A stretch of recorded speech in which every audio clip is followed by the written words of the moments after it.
আচ্ছা, আমরা আজকের ক্লাস শুরু করতেছি। বর্ষা কে আছো? জি স্যার। ভেক্টরের উপরে তুমি দুইটা প্রবলেম দিছো, এই প্রবলেমগুলা তুমি পারো নাই। দেখো, এই প্রবলেমগুলো আরো আরো কিছু ক্লাস করলে তোমরা আর একটু এক্সপার্ট হবা। এগুলো তেমন কঠিন প্রবলেম না, যাই হোক আমি করে দিচ্ছি।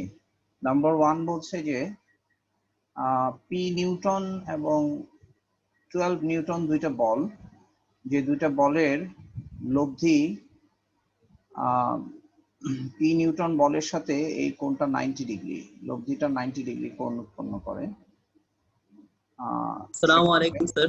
ওয়ালাইকুম আসসালাম। সেক্ষেত্রে আমাদের বের করতে হবে, পি এর মান বের করতে হবে। এখন দেখো যে আমরা এইভাবে করে দুইটা বলকে এবং তাদের লব্ধিকে দেখাইলাম। এখন যেহেতু বল দুইটা এরকম এবং লব্ধি এরকম, এভাবে আমরা সামান্তরিক সূত্র অনুসারে আমরা ডেফিনেটলি এখানে সামান্তরিক আঁকতে পারবো। আমরা এভাবে একটা সামান্তরিক যদি আঁকি, তাহলে এই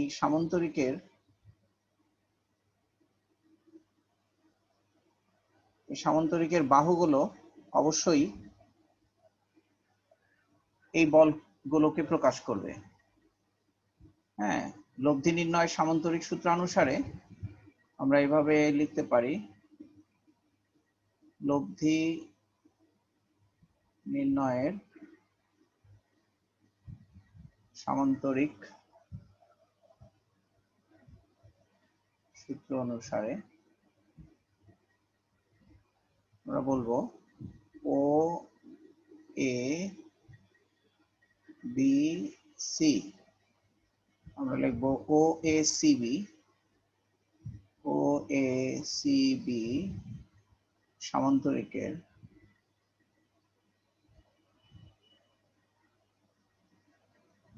ও এ সমান পি নিউটন, তারপর ও বি সমান 12 নিউটন, আর ও সি সমান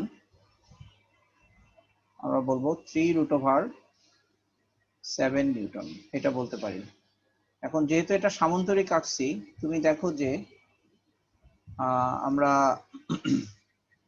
এই যে ও বি এবং সি এ, তাহলে সামান্তরিকের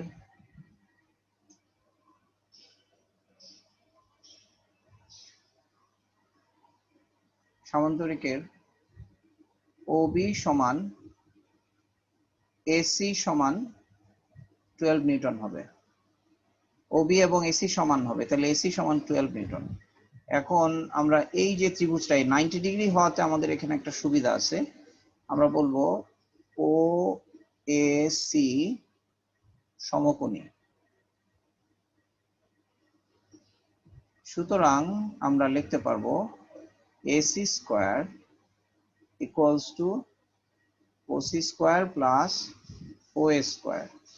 তাহলে এসি মানে হচ্ছে 12 square equals to OC square হচ্ছে 3√7 whole square plus O A square মানে হচ্ছে পি স্কোয়ার। তাহলে এখান থেকে আমরা P square equals to 3√7 whole square, তাহলে 12 স্কোয়ার মানে হচ্ছে 144 মাইনাস 3√7, তাহলে 963। তাহলে এটা ইকুয়ালস টু হলো 4 মাইনাস 3 হচ্ছে 1, 6 14 8 81। তাহলে এখান থেকে P equals to 9, তাহলে আমরা পেলাম P equals to 9 Newton. So P equals to 9, P equals to 9, P Newton যেহেতু বলছে কাজে P equals to 9, এটাই আমাদের অ্যান্সার। বুঝতে পারছো? আচ্ছা, তারপরের অঙ্কটা বলছে হলো যে 3p এবং 2p বলের লব্ধি r, 3p বলটি যদি 6p হয় মানে দ্বিগুণ হয়, তাহলে লব্ধির মানও দ্বিগুণ হয়। তাহলে আমরা এই প্রথম কথা থেকে যেটা লিখতে পারবো সেটা হলো r square equals two 3p square, that is 9p square, plus 2p square, that is 4p square, plus 2 into 3p into 2p, 2 into 3p into 2p, that is 6p square cos alpha। এখানে তাহলে এখানে আমরা প্রথমে একটু লিখে নিব যে ধরি মধ্যবর্তী কোণ আলফা আছে, এটা তো ধরছি, এটা বলছি আলফা ইকুয়ালস টু কত। তাহলে 6p স্কয়ার cos আলফা, cos স্কয়ার cos আলফা, তাহলে এটাকে আমরা এভাবে লিখতে পারি, that is r square equals to, আমরা যদি এখান থেকে p স্কয়ার কমন নেই, p স্কয়ার কমন নিলে 9 আর 4 হচ্ছে 13, আর এখানে হচ্ছে 12, তাহলে 13 প্লাস 12 cos আলফা। এটাকে আমরা ইকুয়েশন নাম্বার 1 দিতে পারি। এরপরে আবার 3p বলটা 6p হলে লব্ধি হয় টোয়াইজ আর, সো এটা থেকে আবার বলতে পারি যে টোয়াইজ আর হলে হবে হলো 4r স্কয়ার, অর্থাৎ লব্ধির মানের বর্গ, লব্ধির মান equals to 6p square plus 2p, প্রথম বল দ্বিগুণ, দ্বিতীয় বল যা আছে তাই থাকবে, 2p whole square plus 2 into 6p into 2p cos আলফা। তাহলে এটাকে লিখতে পারবো 4r স্কয়ার ইকুয়ালস টু, এখানে 36 আর এখানে 4, 36 আর 4 মিলে হচ্ছে 40, তাহলে p স্কয়ার কমন নিলে আমরা এখানে পাবো 40 প্লাস 6 ইন্টু 2 হচ্ছে 12 ইন্টু 2 হচ্ছে 24 cos আলফা। এটা হচ্ছে ইকুয়েশন নাম্বার 2। এখন দেখো আমরা ইকুয়েশন 1 ভাগ 2 থেকে 1 ডিভাইডেড বাই 2 হতে যেটা পাবো সেটা হলো 1/4 ইকুয়ালস টু পি স্কয়ার কাটা যাবে, 13 প্লাস 12 cos আলফা ডিভাইডেড বাই 40 প্লাস 24 cos আলফা। ঠিক আছে, এখন আমরা ক্যালকুলেশন করলে cos আলফা বের করতে পারবো, cos আলফা ইকুয়ালস টু 2, এটা তোমরা করে নাও। ঠিক আছে, cos আলফার মান বের করতে পারবা না এখন? আশা করি পারবা। আচ্ছা, এখন আমরা গত লেকচারের কন্টিনিউয়েশনে যাচ্ছি। আমরা ভেক্টর বিভাজন পর্যন্ত পড়ছিলাম, আজকে আমরা ভেক্টর বিভাজন পর্যন্ত পড়ছি। আজকে আমরা যে টপিকটা ইয়ে করব সেটা হলো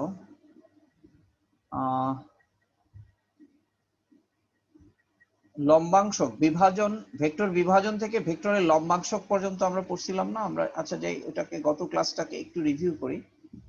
গত ক্লাসের এই আলোচনাটাই যে যদি কোনো একটা ভেক্টর থাকে যেটাকে আমরা দুইটা নির্দিষ্ট দিকে যদি বিভাজন করি, এভাবে যদি দুইটা নির্দিষ্ট দিকে যদি বিভাজন করি, ধরা যাক আমার মূল ভেক্টর হচ্ছে r, এটাকে আমরা আলফা এবং বিটা কোণে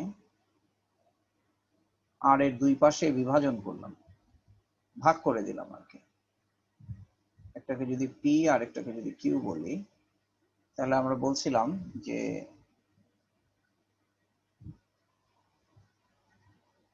p ভেক্টরের মান divided by sine alpha equals to q ভেক্টরের মান divided by sine beta, sorry sine alpha না, এটা অল্টারনেট অ্যাঙ্গেলটা হবে, অন্য অ্যাঙ্গেলটা হবে। p ভেক্টর হলে q এবং r এর মধ্যবর্তী কোণ হবে সাইন বিটা, আর q vector divided by sine alpha equals to r divided by r ভেক্টরের মান divided by sine alpha plus beta. এটা ছিল আমাদের ভেক্টরের বিভাজন সূত্র, সাইন রুলও বলি আমরা এটাকে। এটাকে এইভাবেও লেখা হয়, p vector divided by sine q angle between r, অর্থাৎ q এবং r এর মধ্যবর্তী কোণ equals to q divided by sine P vector এবং আর ভেক্টরের মধ্যবর্তী কোণ equals to R divided by sine P vector এবং কিউ ভেক্টরের মধ্যবর্তী কোণ। এই সিম্বলটা দিয়ে আমরা মধ্যবর্তী কোণকে বোঝাই। তো এটা ছিল আমাদের ভেক্টর বিভাজন সূত্র। আর এই ভেক্টর বিভাজন সূত্রটাই ভেক্টরের লম্বাংশে বিভাজনের রুলটা নিয়ে আসে এই বিভাজন সূত্র থেকে। সেটা হলো যে একটা ভেক্টরের যদি দুইটা উপাংশ পরস্পর লম্ব হয়, এমন ভাবে যদি আমরা একটা ভেক্টরের দুইটা উপাংশ চিন্তা করি যাতে ওই উপাংশদ্বয় পরস্পরের লম্ব, তাহলে এটাকে যদি আমরা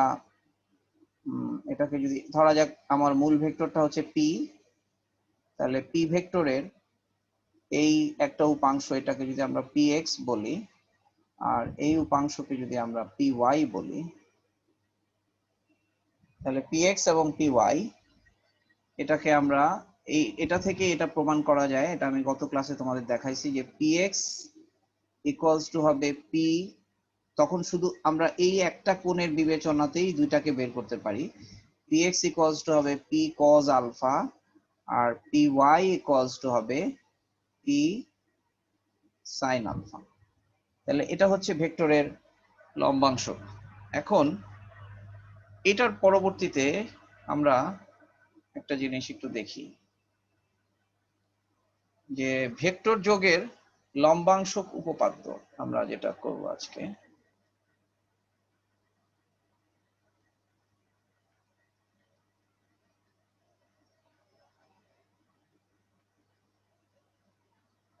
লম্বাংশক উপপাদ্য।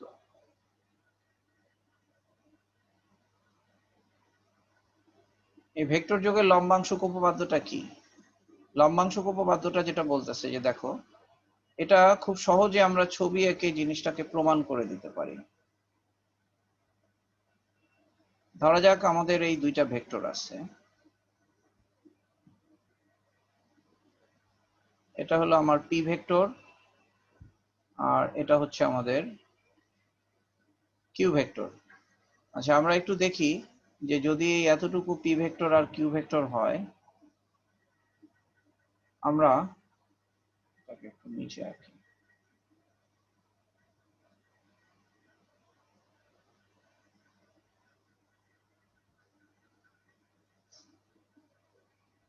তাহলে এই পি ভেক্টর এবং কিউ ভেক্টরকে নিয়ে যদি সামান্তরিক আঁকি,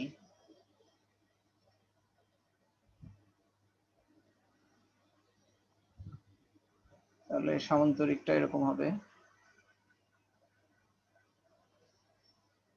আর আমরা এই সামান্তরিকের একটা নাম দেই এ বি সি ডি সামান্তরিক, এবং আমরা এখানে বলতেছি যে এবি ভেক্টর ইকুয়ালস টু হলো পি ভেক্টর আর এডি ভেক্টর ইকুয়ালস টু হলো কিউ ভেক্টর। এখন দেখো, আমরা এভাবে করে এ বিন্দু থেকে দুইটা ভেক্টর এ বিন্দুতে ক্রিয়া করতেছে, দুইটা ভেক্টর। তাহলে এ বিন্দুতে ক্রিয়াশীল এই দুইটা ভেক্টরের ছেদবিন্দু যেটা, সেখানে যদি আমরা এভাবে দুইটা লম্ব অক্ষ চিন্তা করি,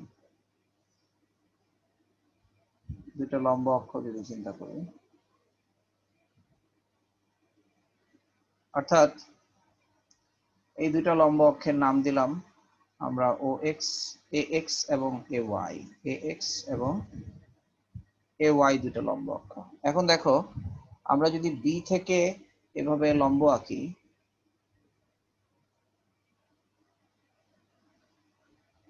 আর ডি থেকেও যদি এখানে লম্ব আঁকি,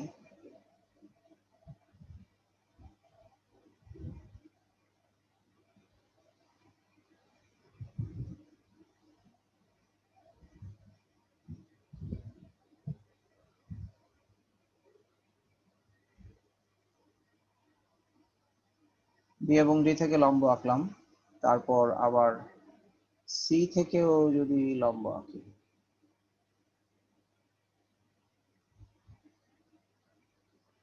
তারপর বি থেকে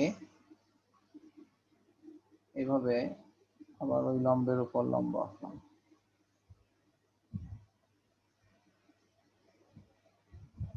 আচ্ছা, এখন এই লম্বগুলোর একটু নাম দেই, এ বি সি ডি। ধরো এটা হচ্ছে ই এফ জি এইচ। এখন দেখো, সামান্তরিকের বিপরীত বাহু বলে আমরা এডি এবং বিসি বাহুকে পরস্পর সমান এবং সমান্তরাল বলতে পারি। এই বাহু আর এই বাহু সমান্তরাল, আবার এই বাহু আর এই বাহুও সমান্তরাল। তাহলে আমরা এই কোণটা আর এই কোণটাকে সমান বলতে পারি। আচ্ছা, তাহলে আবার 90 ডিগ্রি বলে এই কোণটা আর এই কোণটাও সমান। তাহলে এই বাহু সমান, এই কোণ সমান এই কোণ, এই কোণটা সমান এই কোণটা। তাহলে এই ডিএই এবং সিবিএইচ দুইটা ত্রিভুজকে আমরা সর্বসম বলতে পারি। তাহলে যদি দুইটা ত্রিভুজ সর্বসম হয় তাহলে এই বাহুটা আর এই বাহুটা সমান হবে।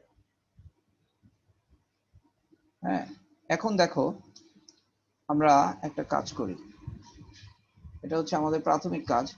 এখন আমরা পি এক্স, যেটা পি ভেক্টরের লম্বাংশক, পি ভেক্টরের লম্বাংশক সমান, লম্বাংশক হচ্ছে পি এক্স পি ওয়াই। আচ্ছা, এখন আমরা স্পষ্টতই পি এক্স কে কি লিখতে পারবো? পি এক্স কে লিখতে পারবো এ এফ। পি এক্স মানে হচ্ছে A F, P X equals to A F. আর পি ওয়াই, সরি এটা সাবস্ক্রিপ্ট হবে, পি ওয়াই ইকুয়ালস টু আমরা লিখতে পারবো এফ বি। এফ বি, যেই এফ বি কে আমরা জিএইচ ও লিখতে পারবো। এই এফ বি এবং জিএইচ সমান, কারণ এটাও লম্ব, এইগুলো সব, এটা একটা আয়তক্ষেত্র, আয়তক্ষেত্রের বিপরীত। আবার কিউ এর লম্বাংশক,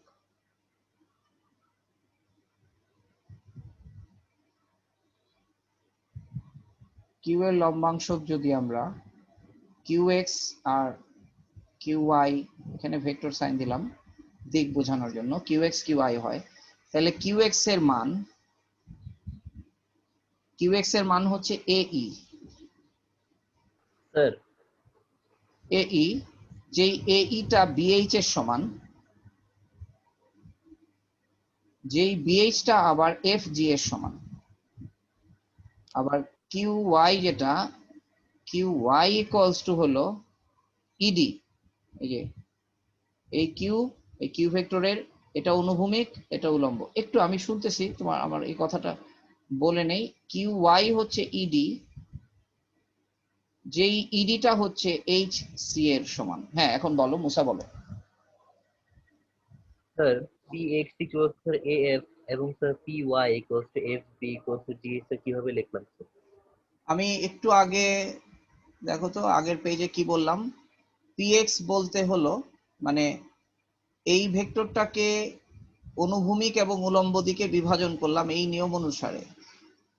তাহলে এখান থেকে যদি এভাবে লম্ব আঁকি, তাহলে কি এটা একটা সামান্তরিকই তো হয়। তাহলে সামান্তরিকের এই দুই বাহু দিয়েই তো এই দুটা ভেক্টরকে, মানে এই অংশটা হচ্ছে এটা আর এটা হচ্ছে অনুভূমিক, এটা হচ্ছে উলম্ব।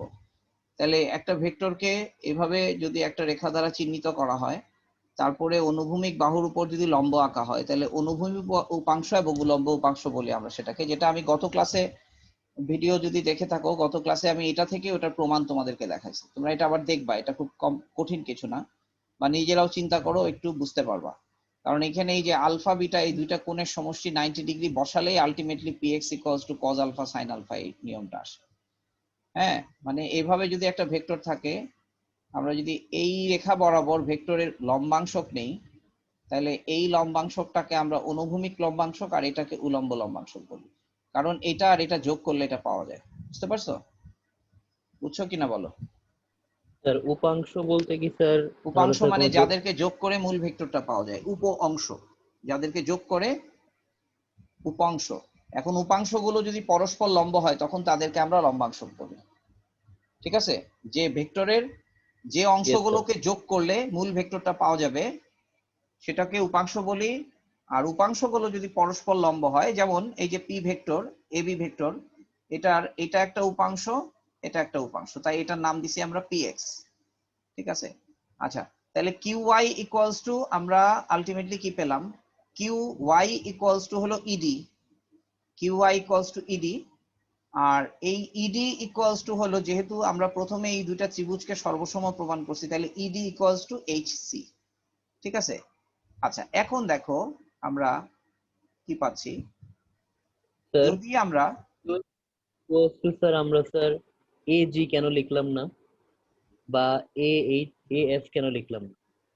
এএফ কেন লিখবো, কারণ ভেক্টরটা শেষ হয়েছে কোথায়, ভেক্টরের লম্বাংশ, ভেক্টরটাকে দিয়ে যদি তুমি সামান্তরিক বানাও, মানে অংশগুলো যোগ করলে মূল ভেক্টরটা পাওয়া যাবে, তাহলে যাদেরকে যোগ করে তুমি মূল ভেক্টরটা পাবা তাদেরকে বাহু ধরে সামান্তরিকের কর্ণটা সেই মূল ভেক্টরটা হতে হবে না?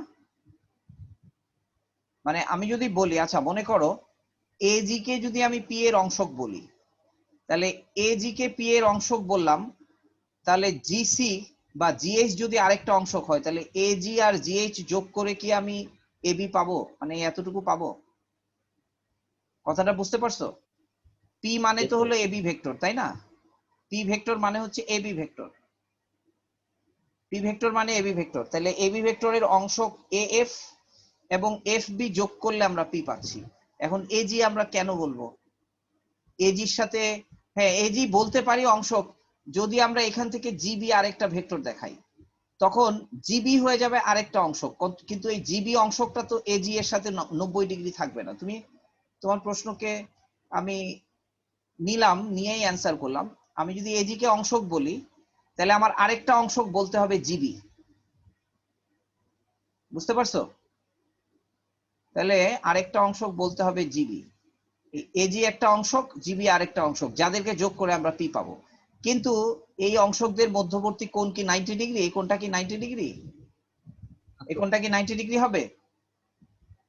না স্যার। 90 ডিগ্রি হবে না, কাজেই আমরা অংশক হিসাবে এদেরকে নিতে পারবো না। বুঝতে পারছো কথাটা? আমরা লম্বাংশক Yes, চাচ্ছি, তাহলে লম্বাংশক হিসাবে আমাদের এএফ কে নিতে হবে আর এফ বি কে নিতে হবে, কারণ এএফ এবং এফ বি এর মধ্যবর্তী কোণ হচ্ছে 90 ডিগ্রি। তাইলে পিএক্স কে এই জন্য আমরা এএফ লিখছি। ঠিক আছে, আর ঠিক একইভাবে কিউএক্স কে আমরা এই লিখছি। তাহলে কিউএফ যদি এই হয়, এই ইকুয়ালস টু হলো আবার বিএইচ, কারণ এই দুইটা ত্রিভুজকে সর্বসম আমরা আগেই বলছি।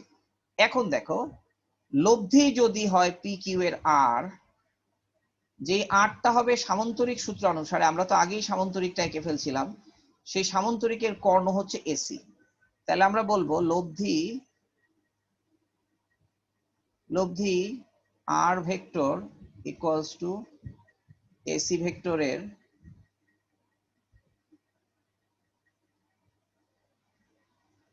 লম্বাংশক আর এক্স আর ওয়াই হলে, দেখো আমরা আর এক্স কে কি লিখতে পারবো বলো দেখি, মুসা এখন বলো তো, আর এক্স কে আমরা কি লিখতে পারবো?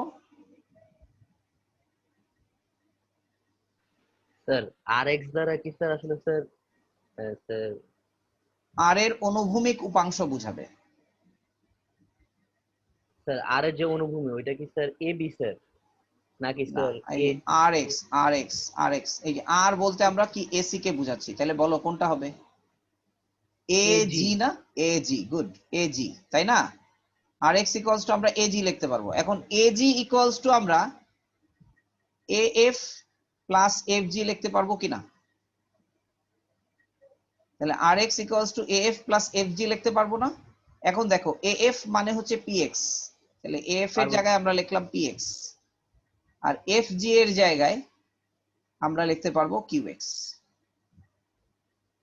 ঠিক আছে, তাহলে দেখো অংশক গুলো লম্বাংশক যোগ করে লব্ধির লম্বাংশক পাওয়া যাচ্ছে। এই যে অংশক বল, মানে অর্থাৎ পি এর অনুভূমিক উপাংশ দুটোকে যোগ করলে আমরা আর এর অনুভূমিক উপাংশ পাচ্ছি। ঠিক একইভাবে আমরা যদি লিখি আর ওয়াই,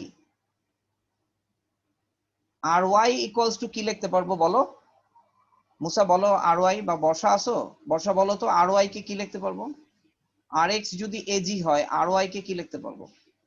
আর ওয়াই কে লিখতে পারবো জিসি। AD. না না না Oh, না না, sir. Yes, R sir. Y GC, তাই না? R Y equals to Yes, sir. GC, আবার জিসি ইকুয়ালস টু কি? জিসি ইকুয়ালস টু হচ্ছে GH GH plus plus HC. HC. এখন দেখো জিএইচ কে আমরা কি লিখতে পারবো? জিএইচ কে আমরা লিখতে পারবো পিওয়াই প্লাস কিউ ওয়াই। তাহলে এটাই হচ্ছে আমরা লম্বাংশক উপপাদ্যকে প্রমাণ করলাম, যে দুইটা বলের, হ্যাঁ দুইটা বলের যদি আলাদা আলাদা করে আমরা লম্বাংশক নেই, তাহলে ওই লম্বাংশক গুলোকে যদি আমরা যোগ করি তাহলে তার লব্ধির লম্বাংশকের সমান হবে। হ্যাঁ, তাহলে দুইটা বলের ক্ষেত্রে যদি হয় তাহলে আমরা এই জিনিসটাই যে কোনো সংখ্যক বলের ক্ষেত্রে ব্যবহার করতে পারবো, বা যে কোনো সংখ্যক ভেক্টরের ক্ষেত্রে ব্যবহার করতে পারবো।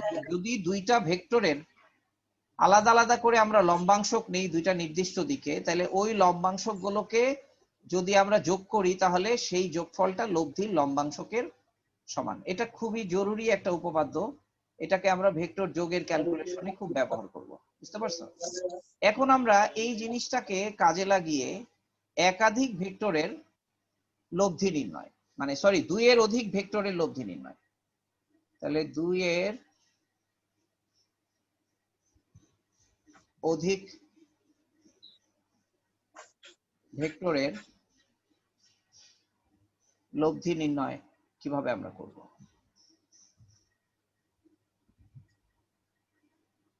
আচ্ছা, আমরা জাস্ট দুইয়ের অধিক যেহেতু বলছে, আমরা তিনটা ভেক্টরের জন্য কাজটা আগে করি এবং আমরা বুঝতে পারবো যে তিনটা ভেক্টরের জন্য যদি হয় এটা 100টা ভেক্টরের জন্য হবে, এটা আমরা বুঝতেই পারবো।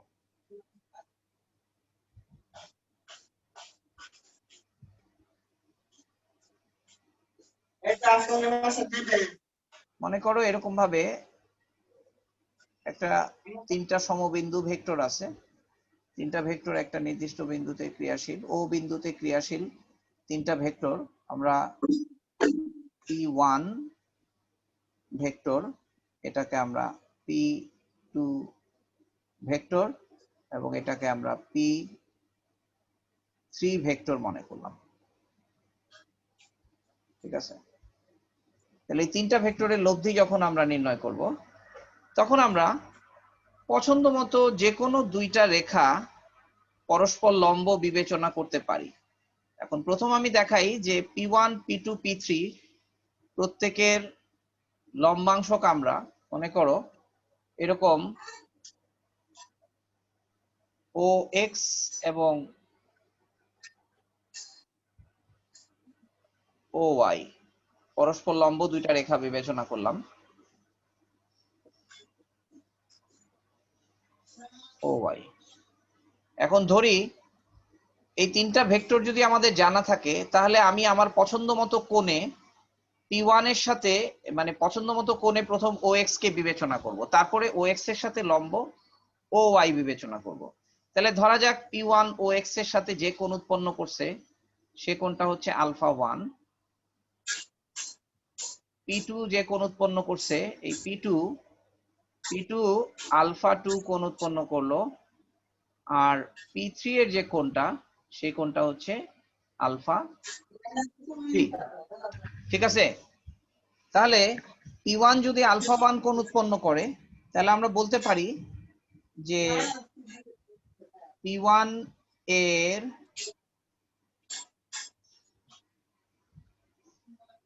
লম্বাংশক P1x equals to P1 cos α1, লম্বাংশক যদি আমরা বলি P1x equals to P1 cos α1, আর P2y equals to, sorry P2 না P1y, এখানে P1y equals to P1 sin α1। ঠিক একইভাবে P2 ভেক্টরের লম্বাংশক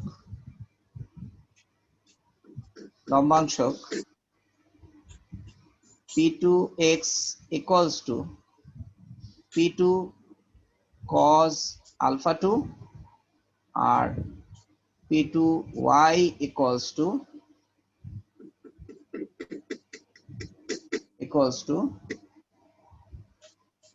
p2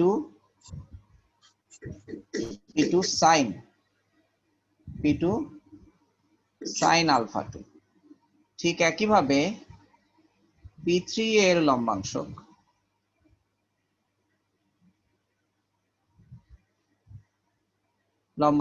আমরা লিখতে পারবো p3x equals to p3 cos alpha 3 R p3y equals to p3 sin alpha 3।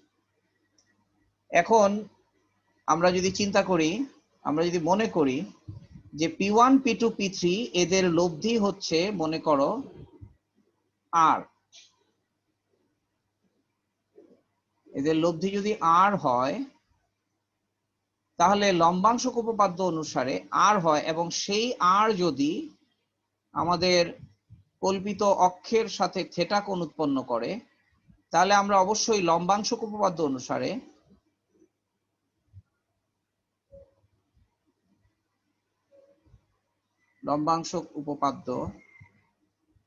অনুসারে আমরা যেটা লিখতে পারবো rx equals to p1x plus p2x plus p3x, that is p1 cos alpha 1 plus p2 cos alpha 2 plus p3 cos alpha 3। এখন বুঝতেই পারতেছো এখানে যদি আরো ভেক্টর যদি থাকতো তাহলে আমরা এরকম ভাবে আলফা দিয়ে cos আলফা দিয়ে এগুলোকে আরো লিখতে পারতাম। ঠিক একইভাবে ry equals to আমরা লিখতে পারবো p1 sin alpha 1 plus p2 sin alpha 2 plus p3 sin alpha 3।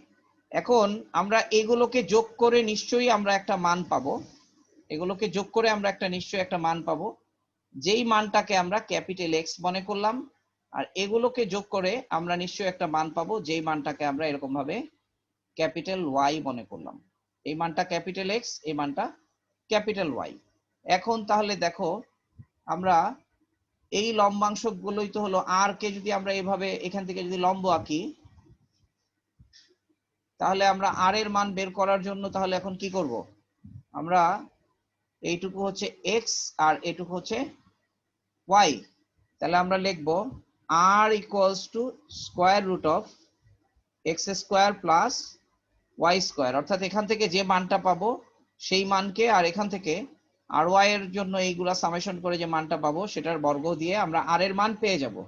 আর আর কত ডিগ্রি কোণে ক্রিয়া করতেছে, লব্ধিটা কত ডিগ্রি কোণে ক্রিয়া করতেছে সেটার জন্য আমরা এই থেটাটা বের করতে পারবো, কারণ tan থেটা দিয়ে এই ফর্মুলা দিয়ে tan থেটা ইকুয়ালস টু আমরা বলতে পারবো যে y ডিভাইডেড বাই x। তাহলে এখান থেকে আমরা থেটার মান পাবো আর এখান থেকে আমরা লব্ধির মান পাবো।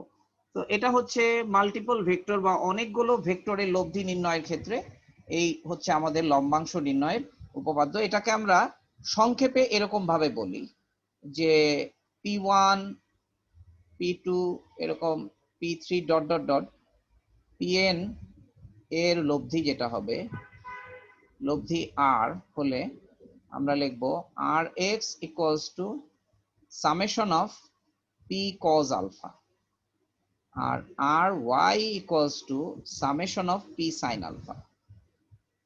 এখানে আলফাটা হচ্ছে আমরা আলফা 1 আলফা 2 লিখলাম না, আলফাটা হচ্ছে আমরা x অক্ষ এবং y অক্ষ যেই বাহুতে বা যেই ডিরেকশনে ধরবো সেই ডিরেকশনের সাথে এই ভেক্টরগুলোর কোণের মান, সেই দিকের সাথে এই ভেক্টরগুলোর কোণের মান হচ্ছে আলফা। তাহলে আমরা অনুভূমিক উপাংশ বের করার জন্য সামেশন অফ কজ আলফা আর উলম্ব উপাংশের জন্য সামেশন অফ সাইন আলফা করব, এবং এভাবে করে আমরা যে কোনো সংখ্যক ভেক্টরের লব্ধি নির্ণয় করতে পারবো। তোমাদের ক্লাসে এখন একটা ব্রেক হবে, এই ব্রেকের পরে এখন 12টা 33 বাজে, 12:45 আমি আবার ক্লাস শুরু করব। এইটার উপর কিছু গাণিতিক সমস্যা করব আর কি, এই ভেক্টরের একাধিক দুইয়ের অধিক ভেক্টরের লব্ধি নির্ণয়ের উপর কিছু গাণিতিক সমস্যা করে তারপরে ক্লাস ছুটি হবে। তো তোমরা ঠিক 12:45 আবার লগ ইন করো, ঠিক আছে? আপাতত আল্লাহ হাফিজ। আচ্ছা স্যার। আসসালামু আলাইকুম স্যার। আমরা দুইয়ের অধিক ভেক্টরের লব্ধি নির্ণয়ের জন্য যেই গাণিতিক সূত্র বা যে ফর্মুলা সেটা আমরা একটু আগে শিখলাম। এখন এটার একটা অ্যাপ্লিকেশন আমি তোমাদের দেখাচ্ছি, এটার উপর কি ধরনের সমস্যার সমাধান করা যেতে পারে। যেমন ধরো বলা হলো যে কোনো বিন্দুতে ক্রিয়ারত 4টি বল, কোনো বিন্দুতে ক্রিয়ারত বা কোনো এইভাবে না, আমরা একটা প্র্যাকটিক্যাল এক্সাম্পল নিয়ে মনে করো আমরা চিন্তা করি। ধরো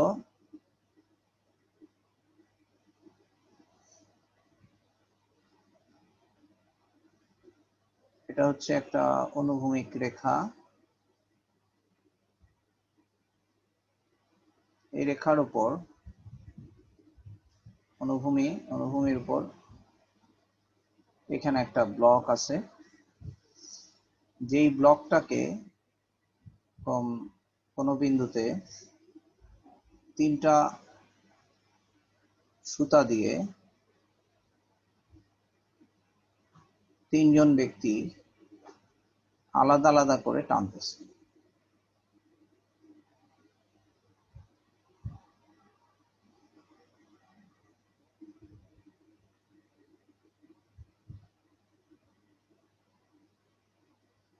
তিনজন ব্যক্তি 3টা সুতা দিয়ে আলাদা আলাদা করে টানতেছে এবং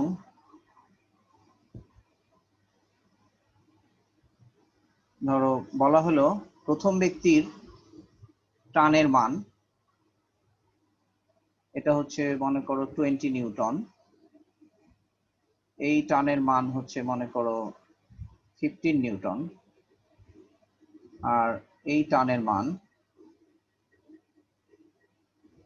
30 নিউটন। এবং প্রথম ব্যক্তি অনুভূমিক রেখার সাথে প্রথম ব্যক্তির বলের দিক হচ্ছে 20 ডিগ্রি, এই দিকটা হচ্ছে 45 ডিগ্রি, আর তৃতীয় ব্যক্তির বলের দিক হচ্ছে 120 ডিগ্রি কোণে 3জন টানতেছে। এখন আমাদের কাজ হচ্ছে লব্ধি বল এবং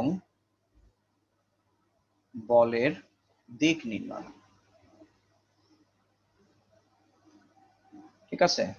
তোমাদের কাছে কি প্রবলেমটা ইম্পসিবল বা কঠিন কিছু মনে হচ্ছে? দেখো এটা খুব সহজ একটা প্রবলেম, এরকম 3টা বল দিয়ে টানতেছে। এখন 3টা না, এরকম যদি 10টাও হতো তাতেও আমাদের কোনো কমপ্লিকেসি হবে না, আমরা খুব সহজেই বের করতে পারবো। প্রথম আমরা মনে করি লব্ধি বলের মান F নিউটন। লব্ধি বলের মান F নিউটন এবং যা অনুভূমির সাথে যে বলের কোণ, অনুভূমিক রেখার সাথে লব্ধি বলের কোণ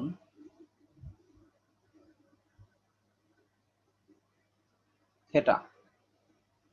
লব্ধি বলের মান F নিউটন এবং অনুভূমিকের সাথে লব্ধি বলের কোণের মান হচ্ছে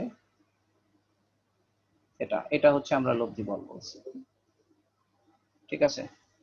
এখন আমরা লিখব সেই লম্বাংশ উপপাদ্যের কনসেপ্ট থেকে আমরা লিখব Fx, অর্থাৎ এই বলের অনুভূমিক উপাংশ Fx equals to 20 cos 20 degree plus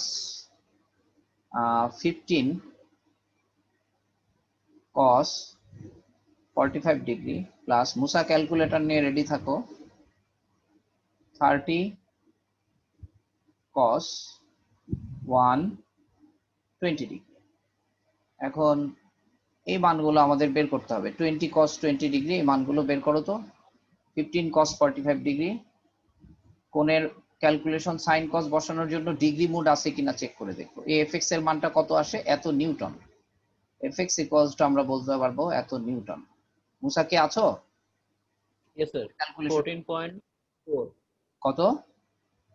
14 point 14 14 point কত? 4 4 4। 14.4 নিউটন। 4 এর পরে আর কিছু আছে? 2 ডিজিট বলো। স্যার 0 0 ও 14.4 নিউটন নিতে হবে। 14.4 নিউটন, ঠিক আছে।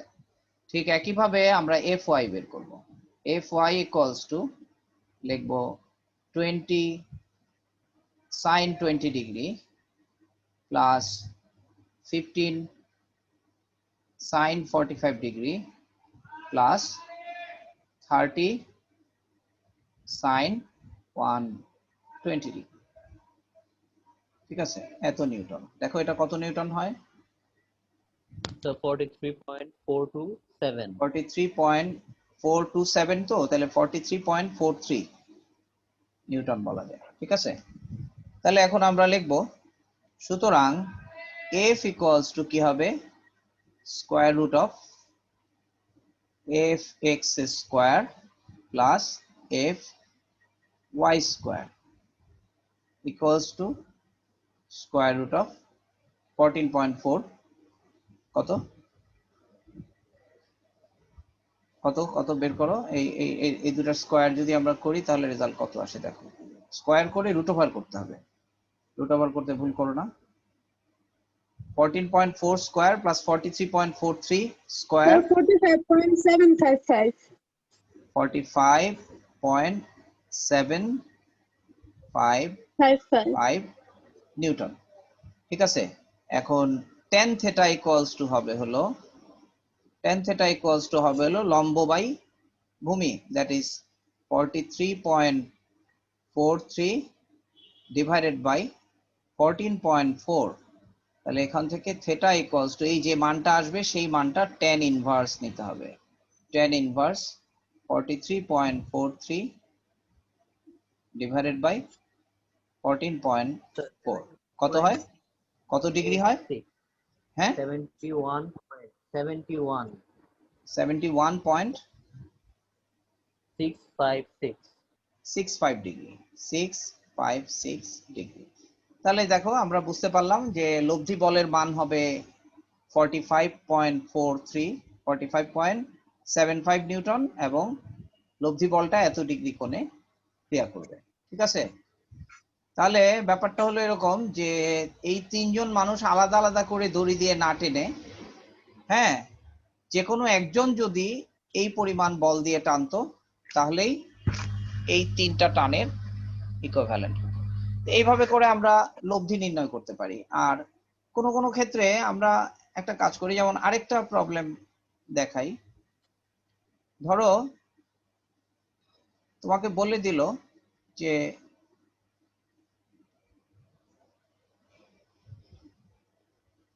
মনে করো এটা একটা পেন্টাগন, মানে পঞ্চভুজ, সুষম পঞ্চভুজ।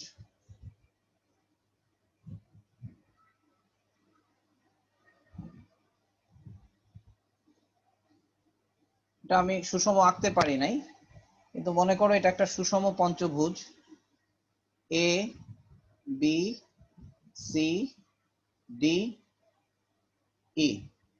এখন বলা হলো এই সুষম পঞ্চভুজের A B B C C D DE এবং এই দ্বারা যদি 5টা ভেক্টরকে প্রকাশ করা হয়, ঠিক আছে, 5টা ভেক্টরকে প্রকাশ করা হয়, তাহলে ভেক্টর সমূহের লব্ধি কোন দিকে কত ডিগ্রি কোণে ক্রিয়া করবে। এবং ভেক্টরগুলো হচ্ছে সমবিন্দু ভেক্টর, একই বিন্দুতে ক্রিয়ারত 5টা ভেক্টরকে একটা সুষম পঞ্চভুজের 5টা বাহু দ্বারা যদি প্রকাশ করা যায় একই ক্রমে, তাহলে লব্ধি কোন দিকে কত ডিগ্রি কোণে ক্রিয়া করবে। দেখো এটাকে আমরা কি করতে পারি, এটাকে আমরা আঁকতে পারি এভাবে, এবং প্রত্যেকটা তাহলে আমরা এরকম চিন্তা করতে পারি, ধরা যাক প্রত্যেকটা ভেক্টরের মান একই হবে, মান পি মানের 5টা ভেক্টর একটা সুষম পঞ্চভুজের 5টা বাহু দ্বারা প্রকাশ করা গেল। তাহলে আমরা বলতে পারবো যে 5টা ভেক্টর কিভাবে ক্রিয়া করবে। একটা ভেক্টর হচ্ছে এদিকে, এদিকে হচ্ছে পি, আর এই কোণটা কত ডিগ্রি হবে, এই কোণটা কত ডিগ্রি হবে, এটা কি তোমরা বলতে পারবা যে এই কোণটা কত ডিগ্রি হবে সুষম পঞ্চভুজের ক্ষেত্রে? এই কোণের মান নির্ণয়ের জন্য একটা ফর্মুলা মনে হয় তোমাদের 9-10-এ শিখে থাকার কথা, যে n-2 into 180 degree divided by n, এটা হচ্ছে কোণের মান, সুষম বহুভুজের কোণের মান। কারণ n-2 ইন্টু 180 ডিগ্রি হচ্ছে টোটাল কোণের সংখ্যা, মোট কোণের সংখ্যা। যেমন দেখো ত্রিভুজের ক্ষেত্রে 180 ডিগ্রি, n এর মান 3, চতুর্ভুজের ক্ষেত্রে 360 ডিগ্রি, n এর মান 4, ঠিক আছে। পঞ্চভুজের ক্ষেত্রে n এর মান 5, 5 মাইনাস 2 কত, 3 ইন্টু 180 ডিগ্রি ডিভাইডেড বাই 5, তাহলে এখানে হচ্ছে 3 ইন্টু 180 ডিগ্রি 108 ডিভাইডেড বাই 5, এটা হচ্ছে 108 ডিগ্রি, ঠিক আছে। তাহলে এই এই কোণটা যদি 108 ডিগ্রি হয় তাহলে এই কোণটা কত, এই কোণটা হচ্ছে 72 ডিগ্রি। 172 ডিগ্রি, ঠিক আছে। জি স্যার। 172 ডিগ্রি, মানে এই কোণটা, সরি স্যার কি? শুধু 72 ডিগ্রি, হ্যাঁ শুধু 72 ডিগ্রি, জি স্যার। 108 ডিগ্রি হলে শুধু 72 ডিগ্রি, শুধু 72 ডিগ্রি। তাহলে একটা বলকে আমরা পি এইদিকেই ধরবো, এটা এক্স অক্ষের সাথেই, আরেকটা বল হবে 72 ডিগ্রি কোণে, এইভাবে 72 ডিগ্রি কোণে। তাহলে এই বলের সাথে এই বলটাও 72 ডিগ্রি কোণে, এটাও 72 ডিগ্রি কোণে, ঠিক আছে। তারপর এটাও 72 ডিগ্রি কোণে, দেখো 72 ডিগ্রি কোণে, তারপরেরটাও 72 ডিগ্রি কোণে। স্যার 360 কে স্যার 5 দিয়ে ভাগ করলে তো স্যার প্রতিটা কোণের মান পাওয়া যায়। হ্যাঁ 360 কে 5 দিয়ে ভাগ করলে প্রতিটা কোণের মান পাওয়া যাবে, ঠিক আছে। মানে 5, লাস্ট দিনই ঠিক আছে, ওই যে একই কথা, 360 কে 5 দিয়ে ভাগ করা, মানে এটা 108 থেকে আমি এইভাবে চিন্তা করলাম, আর 5 দিয়ে ভাগ করলে, হ্যাঁ ঠিক আছে প্রত্যেকটা কোণ। তাহলে এখন আমাদের যে কোণগুলো লাগবে সেটা হলো, এটা হবে 72, এটা হবে 144, এই কোণটা সেই অনুপাতে 72 পরিমাণ বেশি, আর এই কোণটাকে আমরা লিখবো -72, এটা সুবিধার জন্য এটা -72, এটা 72, এটা 72, তারপরে নেক্সট কোণটা হবে 144, তারপরটা হবে 144 প্লাস 72 কত হয়, 144 প্লাস 72, অথবা এটা নেগেটিভ অ্যাঙ্গেলও লিখতে পারবো, বা এটাকে আমরা লিখতে পারবো মাইনাস 1 2 3 4 5, স্যার এটা 144 কিভাবে? ও সবটা -144 হবে, আর এই দিকের কোণটা হবে -144। মানে যদি আমরা এটাকে নেগেটিভ অ্যাঙ্গেল, মানে এই যে এই এই এই প্রথম পি, এটা হচ্ছে প্রথম পি, এটা হচ্ছে দ্বিতীয় পি, এটা তৃতীয় পি, এটা চতুর্থ পি। তাহলে প্রথম এবং দ্বিতীয়, প্রথম পি তো হলো, তাহলে দেখো প্রথম পি এর জন্য আলফা ইকুয়ালস টু 0, তাহলে এখানে লব্ধি যদি হয় আর, তাহলে আর ইকুয়ালস টু আমরা লিখবো প্রথম, স্যার 144 কিভাবে লিখছেন আবার একটু বলবেন?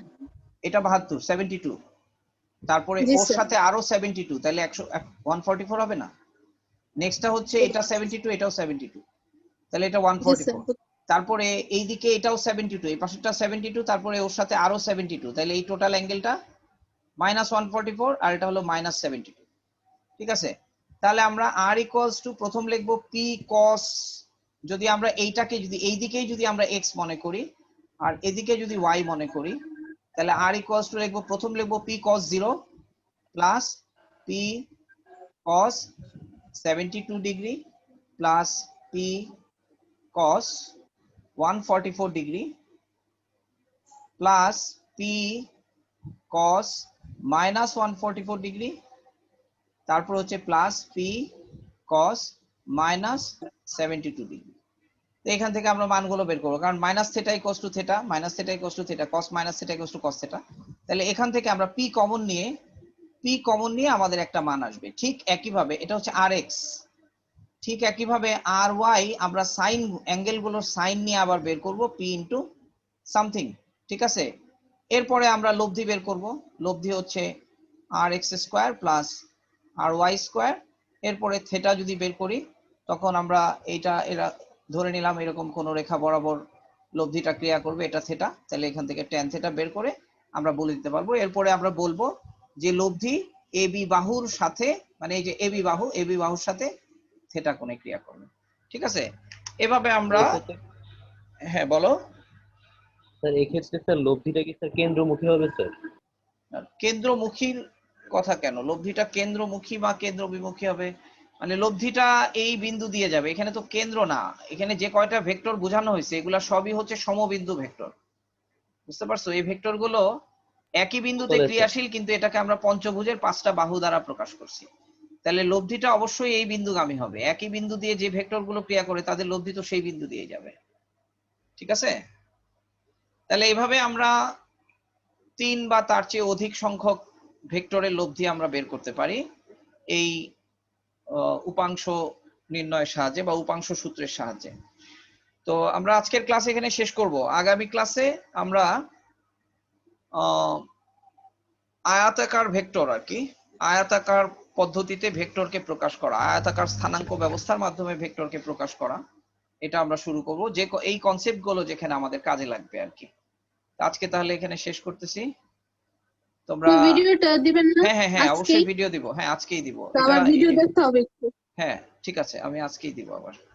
ঠিক আছে তাহলে আজকে শেষ করি। আসসালামু আলাইকুম স্যার, আল্লাহ হাফেজ। আল্লাহ হাফেজ।